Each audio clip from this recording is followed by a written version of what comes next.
안녕하세요, 김동원 세무사입니다. 제가 매일같이 세무상담으로 고객분들을 만나면서 느껴지는 내용인데, 강남은 손바뀜이 정말 가속화되고 있다는 생각이 듭니다. 10년 정도 뒤에는 아마 이 지역은 초부자들만 거주하는 지역이 되지 않을까 하는 느낌이 드는데요. 반포나 개포, 이제 막 재건축이 완공되고 진행 중인 단지들이 있다 보니까 아직도 원조원 분들이 많이 계십니다. 그런데 이제는 그분들께서 이제 많이 연로하셨고 실제로 상속이 일어나는 빈도수도 점차 많아지고 있어요. 문제는 상속 재산이 아파트 한 채인데 50억, 60억이 넘는다는 거예요. 상속인 자녀가 과연 이 상속세를 감당하면서 이 집을 받을 수 있는가? 정말 많은 가정에서 고민 중인 문제라고 느껴집니다. 자산 가격은 급등하는데 상속증여세 기준은 개정이 멈춘 지 10년이 넘었으니까요. 결국은 세금을 내고 받을 수 없는 자는 세대가 바뀌면서 손바뀜이 일어나겠죠. 그러다 보면 정말 10년 후, 15년 후에는 정말 부자들만 거주하는 지역으로 양극화가 극에 달하리라 생각이 듭니다. 2017년 문재인 정부 때 규제가 시작되면서부터였죠. 약 30번이 넘는 부동산 대책이 나왔으나 부동산 가격은 당연히 잡지 못했고, 코로나를 거치면서 정점에 달했다가 잠깐 조정의 시기를 거치더니 지금 시즌2가 시작이 됐습니다. 24년, 25년 사이 집값이 또 엄청나게 올랐습니다. 강남 부동산만 미친 듯이 오르는 이유가 혹시 뭐라고 생각하세요? 우리가 부동산 공부를 하다 보면요, 두 채를 살 돈으로 제대로 된 한 채를 사는 게 훨씬 더 맞다고 모두가 의사가 합치가 됩니다. 정책이 사실 그런 방향으로 흘러온 지 벌써 수년이 됐습니다. 똘똘한 한 채라고 하죠. 이유가 뭐냐면, 첫 번째, 임대사업자한테 혜택을 어마어마하게 주겠다고 홍보를 했는데 중간에 이제 법을 개정하고 소급해서 혜택을 없애면서 임대사업자분들을 적폐 대상으로 내몰았습니다. 최근에 단기 임대사업자 6년짜리 나왔지만 솔직히 다들 관심 없습니다. 앞으로는 이제 다주택을 하고 싶지도 않고 정책의 신뢰도가 많이 떨어져서 믿지 않는 거죠. 예전에는 저 임대사업자 등록해야 하나요? 어떤 실익이 있나요? 이런 주제의 상담이 많았는데 지금은 사실 찾아보기 힘듭니다. 그리고 임대사업자분들의 의무사항이 한두 가지가 아닌데요. 연세가 있으신 어르신분들은 과태료를 한 번씩 맞아봤거나 구청에서 이제 부과하겠다고 한 번쯤은 협박을 당해 보셨을 겁니다. 그리고 이번에 10-15 대책을 보세요. 장기 임대사업자 8년 기껏 의무 다 지키고 이제 매물로 내놓으려고 했더니 전 지역을 토지거래 허가구역으로 묶어서 매물을 다 잠궈버렸습니다. 결국 이제 안 하는 거죠. 이렇게 임대차 매물이 없어지니 모두가 가고 싶은 지역은 더 품귀 현상이 일어나고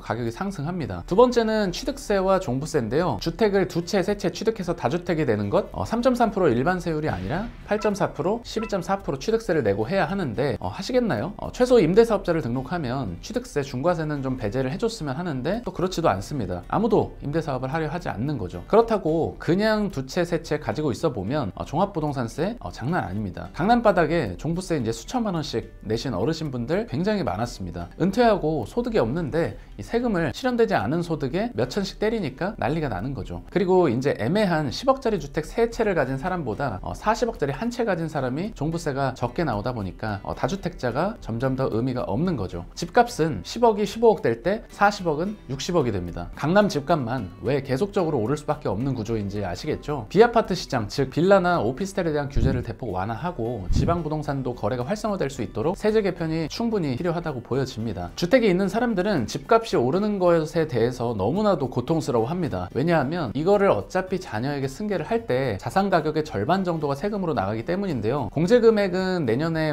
소폭 상향할 것으로 예상되지만 딱히 드라마틱한 효과는 없을 겁니다. 상속증여세 사실 과세 표준을 개정해야 하는데 10년이 넘도록 제자리죠. 우리가 아파트 한 채 상속증여 하는데 세금이 40% 이상 안 나오는 곳을 찾기가 지금은 오히려 어려워졌습니다. 취득세에 연부연납 이자까지 하면 사실상 그냥 절반입니다. 상속세가 최소 10억, 20억 이상 예상되는 분들은 조금 바삐 움직이셔야겠는데요. 이렇게 큰 자산을 승계받고 지키려면 엄청난 현금과 노력이 필요합니다. 부모님은 자녀 세대의 부담을 조금이라도 줄여주기 위해서 이 분할 증여라든지 분할 매매 등의 방식으로 자산을 미리 떼어주는 형태의 의사결정이 반드시 필요합니다. 사실 100% 다 소유하고 있어 봐야 시세 차익 상승분의 절반은 국가에 내야 하기 때문에 의미 없는 시간만 어찌 보면 흘러가게 됩니다. 자녀들 간의 재산 다툼을 중재하면서 현명하게 상속을 준비하는 것이 과거보다 정말 수십, 수백 배는 중요해졌다고 하겠습니다. 생각을 해보세요. 저희 고객님 최근 사례인데 압구정에 어머님을 모시고 살던 아드님이신데 갑자기 어머님께서 예상치 못하게 일찍 돌아가시면서 시가 60억 아파트에 대한 상속세와 취득세 합계가 약 25억 원이 나왔어요. 상속세는 연부연납이 가능하다고 하지만 10년 동안 11분할로 납부를 하는 건데 뭐 세금을 깎아주는 게 아니잖아요. 뭐 그리고 당연히 이자도 붙고요. 그러면 이 아드님은 10년 동안 상속세를 약 2억 원 이상 매년 내면서 10년을 버텨야 하는 거예요. 근데 이 아드님 세대 부부 합산 소득이 1억이 조금 넘었습니다. 그런데 아이도 키워야 되고 10년 동안 2억 원 이상을 상속세로 내야 한다? 집을 팔아야겠죠. 흑자는 60억을 받고 하면 세금 내면 되지 뭐가 문제냐 라고 하는데 뭐 사실 그 말도 맞지만 우리가 이제 돈을 떠나서 내가 그냥 평생 살아왔던 고향이고 거기가 압구정일 뿐이었던 거예요. 내 부모와 같이 살던 집이고 추억이 많은 곳인데 세금 때문에 처분하고 다른 지역으로 이사를 간다? 아이의 학교 문제도 있기 때문에 결코 쉬운 의사결정이 아님을 알 수 있을 겁니다. 하지만 결국은 뭐 현실적으로